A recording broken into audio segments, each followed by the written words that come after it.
Assalamualaikum warahmatullahi wabarakatuh. Innal hamdalillah wassalatu wassalamu ala Rasulillah wa ala alihi wasahbihi wa man tabi'ahum bi ihsani yaumal qiyamah. Subhanaka la ilma lana illa ma 'allamtana innaka antal alimul hakim. Asyhadu an la ilaha illallah wa asyhadu anna Muhammadar Rasulullah. Allahumma sholli ala Muhammad wa ala ali Muhammad.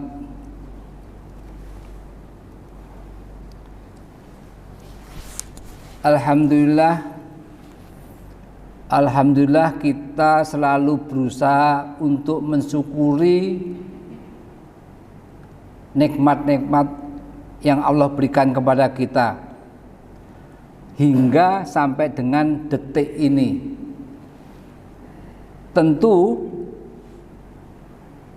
kenikmatan itu yang kita syukuri tidak hanya kenikmatan duniawi semata, karena kalau kenikmatan duniawi itu terbagi rata antara orang Muslim dan orang non-Muslim. Nah, dalam tafsir dalil lain tentang surat Al-Fatihah ada Ar-Rahman dan Ar-Rahim.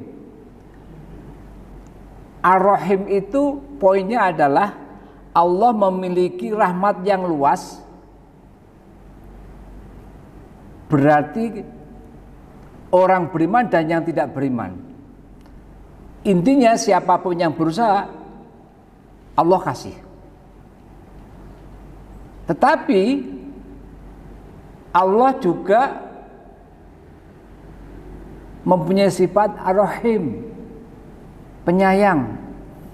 Artinya penyayang ini hanya diberikan kepada orang mukmin, Muslim tapi yang mukmin. Karena kita sama-sama tahu bahwa Muslim itu ada Muslim yang fasik, ada Muslim yang munafik. Nah, contoh rahmat di sini adalah rahmat berupa ilmu din, ilmu agama, dan iman tentunya. Ilmu dan iman hanya didapati oleh orang-orang yang beriman. Kalau non-Muslim tidak dapat ini. Maka betapa dahsyatnya ketika Allah membalas kepada orang-orang beriman tentang apa-apa saja yang telah dilakukan berupa amal soleh. Allah membalas dengan apa? Dengan maghfirah dan rizqun karim, ampunan dan rezeki yang mulia. Masya Allah, luar biasa ini. Hal ini Allah tegaskan di surat As-Saba ayat 4. Liyajziyal ladina amanu wa amilus solihat. Balasan kepada orang-orang yang beriman dan mengerjakan amal soleh. Ulaika lahum maghfiratu wa rizqun karim. Mereka itulah adalah orang-orang yang baginya ampunan dan rezeki yang mulia. Masya Allah. Di sisi lain, semua yang kita nikmati di dunia ini terbagi menjadi dua hal. Pertama adalah yang kita nikmati ini kemudian nikmat itu akan hilang dan hanya bersisa apa? Akuntabilitas kita, tanggung jawab kita. Seperti contoh harta kita, tubuh kita, waktu kita itu akan dipertanggungjawabkan, dimintain pertanggungjawabnya. Seperti yang Allah tegaskan di surat Al-Qiyamah surat 75 ayat 36. Ayasabul insanu ayatruka sudan. Apakah manusia mengira bahwa ia akan dibiarkan begitu saja? Jadi apapun juga, rumah kita, mobil kita, motor kita. Sebagai contoh, kalau mobil itu dipakainya hanya untuk belanja atau dipakai untuk ke masjid. Motor juga demikian. Itu nanti akan dimintain pertanggungjawaban. Nah, yang kedua, kalau tadi nikmat yang sifatnya di duniawi, yang kedua ini adalah nikmat yang tidak terbatas di dunia. Nikmat itu kita nikmati di dunia dan akan dijumpai lagi dengan nikmat yang lebih besar. Karena nikmat yang kita terima saat ini dari 100 hanya satu. Satu saja sudah bisa seperti ini. Apalagi 99. Apa itu nanti? Jannah. Surga. Sampai-sampai Rasulullah SAW bersabda dalam yang diambil dari hadis qudsi tentang jannah ini dari Abu Hurairah radhiyallahu anhu. Rasulullah bersabda, "A'datu li ibadi as-solihin." Aku telah menyiapkan hamba-hambaku satu tempat mala ainun ra'at, tidak pernah terlihat oleh mata. Jadi kalau bapak-bapak sering keluar negeri atau sering ke melancong kemana saya, Anda melihat pemandangannya bagus-bagus, ini tidak pernah terlihat oleh mata. Wala uzunun sami'at, tidak pernah didengar oleh telinga. Wala qatara 'alal qalbi bashar, bahkan tidak pernah terbetik dalam hati. Itulah surga. Masya Allah. Jadi kita di sini, kalau sekarang di antara kita sudah ada yang mapan secara finansial ataupun masalahnya tidak pernah ada misalnya, ini tidak ada apa-apanya. Nah, salawat dan salam mari kita aturkan kepada uswatun hasanah kita, Nabi akhir zaman, Nabi Muhammad sallallahu alaihi wasallam, juga kepada kerabatnya, sahabatnya, para salafus soleh, tabi'in, tabi'ut tabi'in, dan kaum mukminin mukminat yang istiqomah hingga akhir zaman. Termasuk semoga diri kita yang saat ini hadir di Baitullah ini, di rumah Allah ini, karena kita selalu mengikuti para salafus soleh, orang-orang soleh yang terdahulu, ridwanullah alaihim. Jamaah salat subuh rahimakumullah, di 2 pekan lalu saya telah ketengahkan tentang ketika ada pertanyaan dari seorang jemaah, dia bertanya kepada saya, "Pak, saya sholat seperti ini, saya infak, saya ini lebih berat mana timbangan di mizan Allah kelak dengan hati saya?" Nah, ibadah hati itu ikut membentuk ibadah zahir kita. Pasti itu. Dan telah dijelaskan pula bahwasanya ibadah hati lebih berat dalam mizan kebaikan daripada ibadah zahir. Ibadah zahir itu apa? Salat, puasa, infak, hal-hal yang sifatnya zahir, yang kasat mata, yang kelihatan. Dan para ulama menjelaskan kenapa bahwa ibadah batin atau ibadah hati adalah perkara yang paling berat ketika ditimbang di mizan Allah. Jauh melebihi beratnya ibadah zahir yang dilakukan oleh anggota badan kita. Contoh ibadah batin apa? Niat. Contohnya seperti itu. Nah, salah satu yang mendasari kenapa ibadah hati itu lebih berat daripada ibadah zahir, salah satunya adalah sabda Rasulullah SAW di hadis riwayat Muslim. Beliau bersabda, alaihi rajulutu sudda fatiya bihi fararafu ni'mahu faratu'aha. Dia didatangkan, diperlihatkan kepadanya kenikmatan yang diberikan di dunia. Lalu dia mengenalinya. Ada seseorang laki-laki ditanya oleh Allah, amal apakah yang engkau lakukan dengan nikmat yang telah aku berikan? Kemudian si orang ini, fama amilata fiha fakultu fika hatta suhitu. Ia menjawab, aku berperang semata-mata karena engkau sehingga aku mati syahid. Lalu Allah mendebatnya dengan kata-kata dengan ini, kadzabta walakinnaka qatalta lian yuqalu jariun. Allah berfirman, engkau dusta, engkau berperang supaya dikatakan seorang yang gagah berani. Thumma umiru bihi fasuhiba ala wajhi hatta lika finar. Kemudian diperintahkan oleh malaikat agar mereka menyeret orang itu lalu dilemparkan ke neraka. Wauzubillah. Itulah salah satu orang yang dilempar pertama kali ke neraka. Bapak-bapak dan ibu-ibu yang rahimakumullah, ternyata yang pertama kali dilempar ke neraka itu bukan pezina, bukan peminum khamr, bukan koruptor, pembunuh, bukan.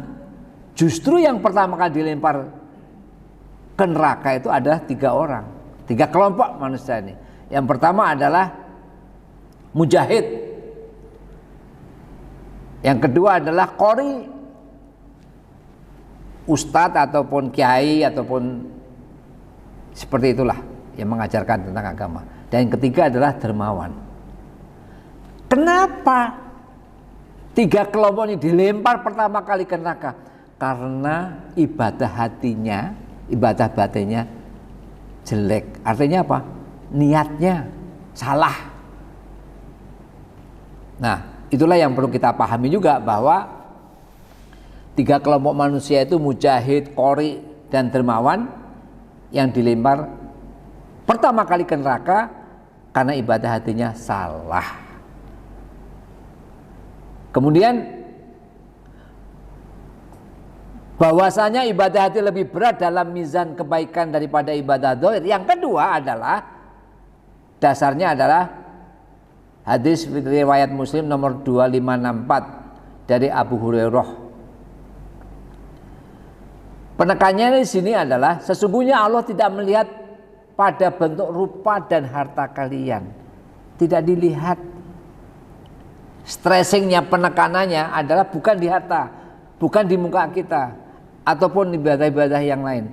Tapi yang penting adalah yang dilihat adalah wa amwalikum yanzuru ila qulubikum wa amalikum. Akan tetapi Allah hanyalah melihat pada hati dan amalan kalian. Ini penting. Itu kita perlu. Jadi yang dilihat itu adalah amalan hati, dan itu kita tidak lihat.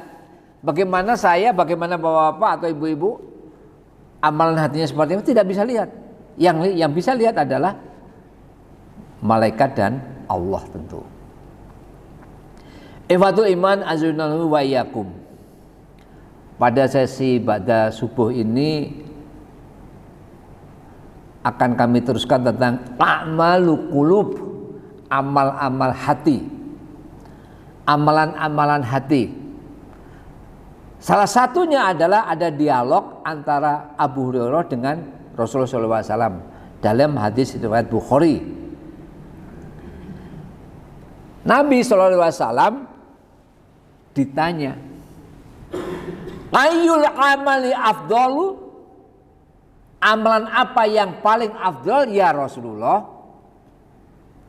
Beliau menjawab, imanun billah wa rasulih beriman kepada Allah dan Rasulnya. Pertama, kalau di hadis yang lain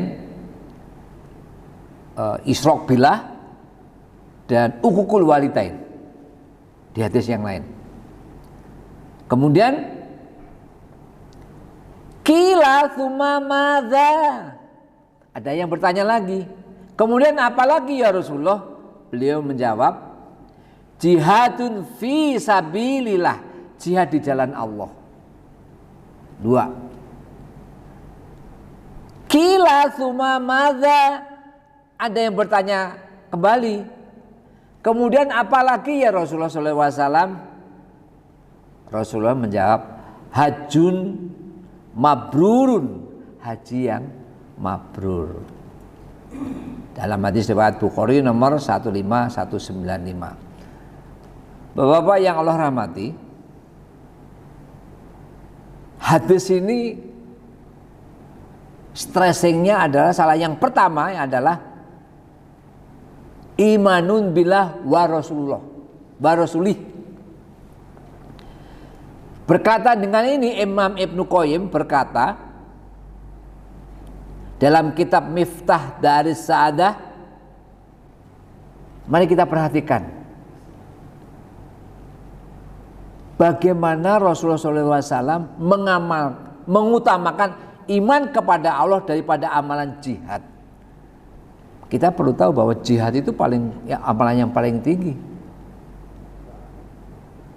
Ternyata menurut Imam Ibnu Qayyim, imanun billah wa rusuli adalah amalu qulub. Jadi apa? Beriman kepada Allah dan Rasul itu dalam hati. Itu yang paling utama. Seperti kita ini menghadiri kultum, dan saya ingatkan kepada diri saya sendiri juga kepada jamaah, insya Allah besok oleh Ustadz, kajian ba'da subuhnya oleh Ustadz siapa? Ridwan.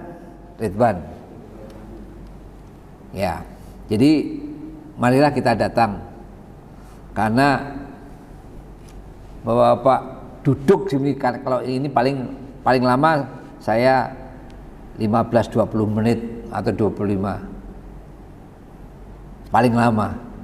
Kalau dikomparasi dengan kita sholat, ini tholabul ilm itu jauh lebih berbobot, jauh lebih baik. Maka tholabul ilm faridatu ala kulli muslim, menuntut ilmu itu kewajiban bagi setiap muslim. Seperti saat ini tentunya. Kenapa?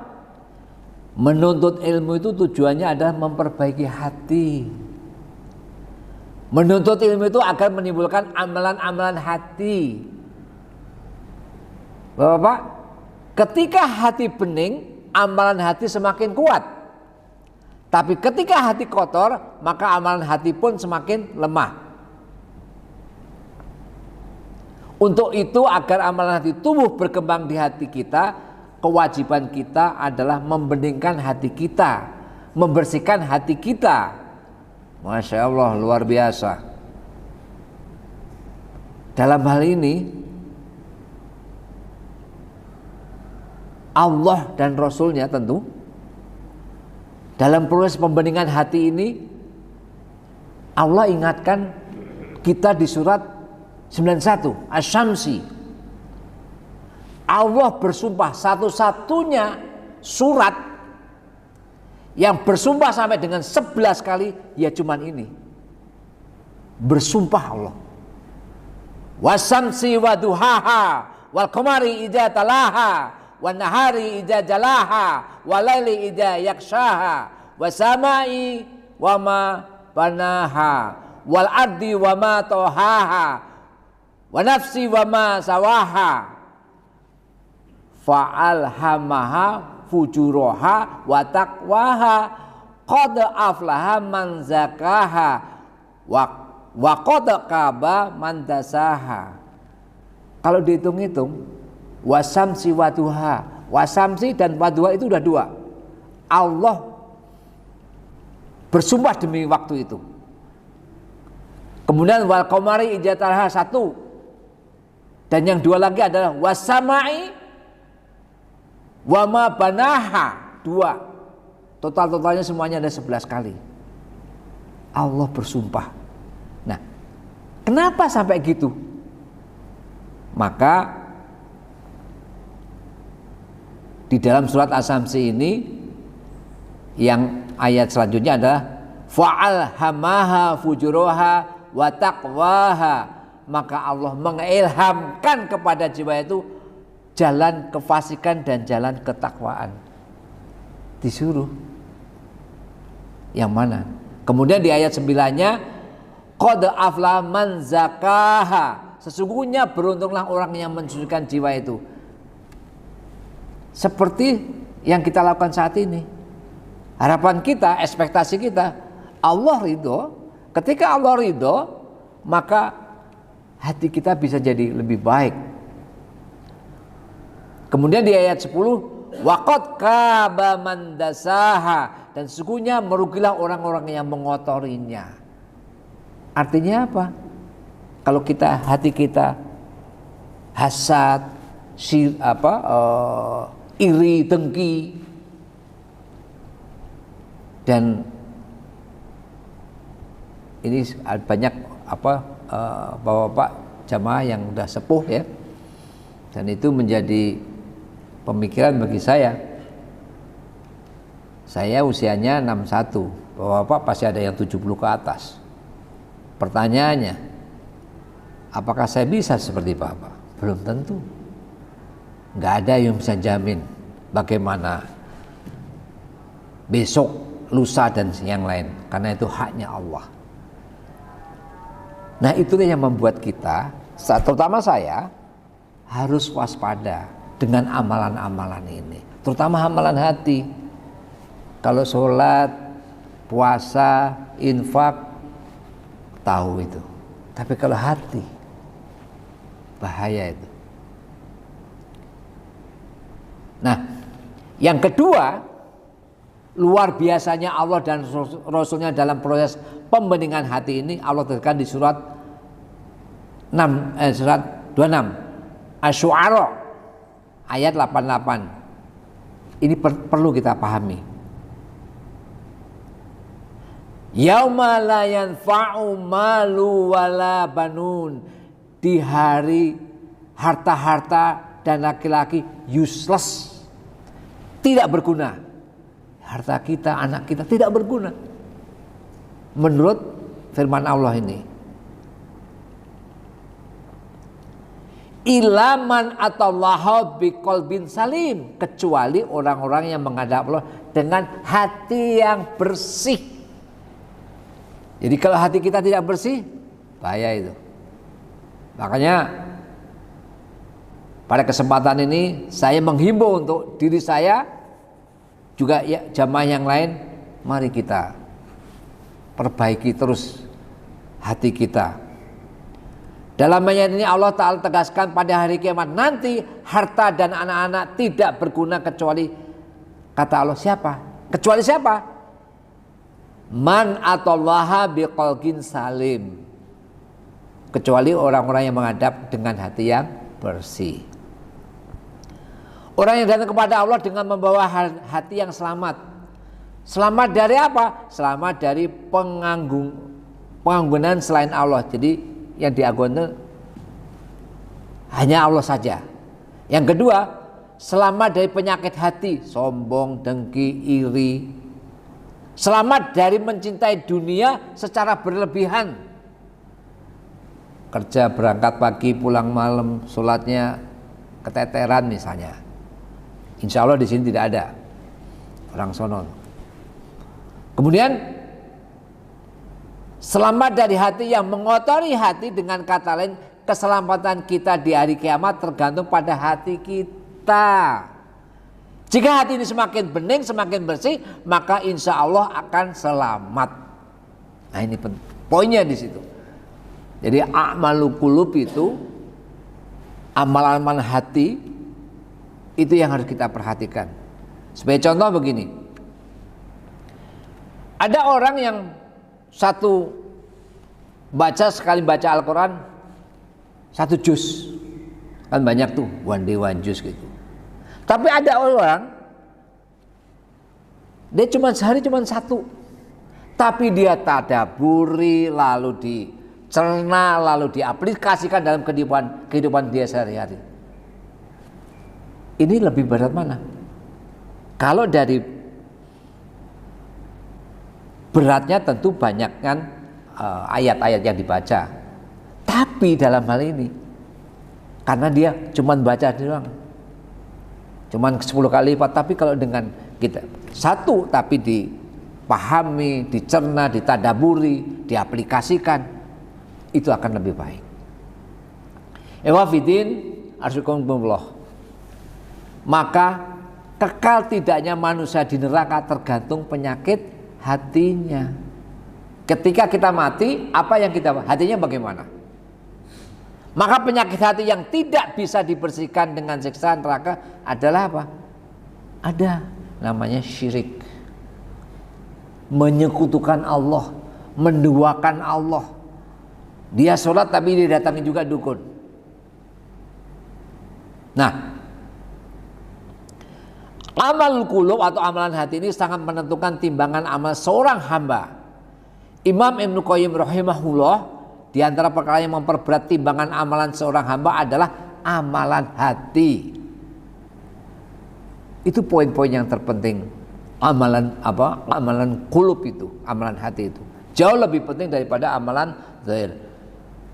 Lantas ada yang menanyakan, kalau gitu ya udah, yang penting hatinya baik. Enggak juga. Kalau bicara orang baik, banyak orang non muslim baik, banyak.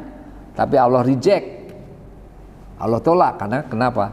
Syaratnya yang 1 tidak dipenuhi, yaitu adalah harus beriman. Dan selanjutnya yang kedua adalah ini berkaitan dengan harus ikhlas. Belajar kita ikhlas, termasuk saya. Dan yang ketiga adalah ittiba' sesuai dengan contoh Rasulullah SAW.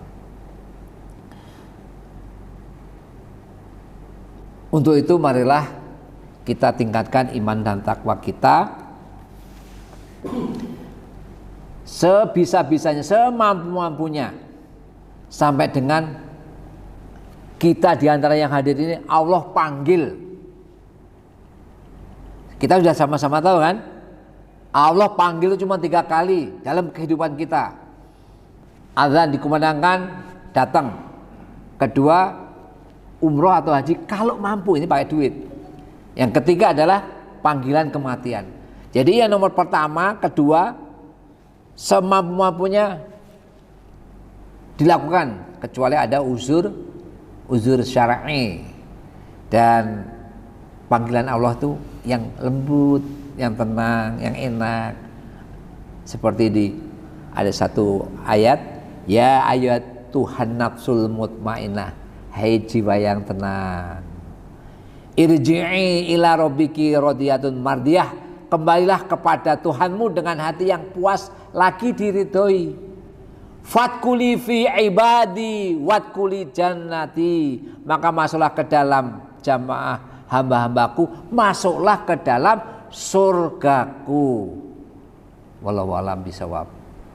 Wa tazawwadu, berbekalah, mari kita berbekal. Fa innaka khairu zadi taqwa, dan bekal yang paling baik adalah takwa.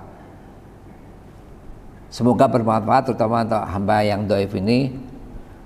Mari kita tutup dengan doa kafaratul majelis. Subhanallahumma wa bihamdika asyhadu alla ilaha illa anta astaghfiruka wa atubu ilaik. Assalamualaikum warahmatullahi wabarakatuh.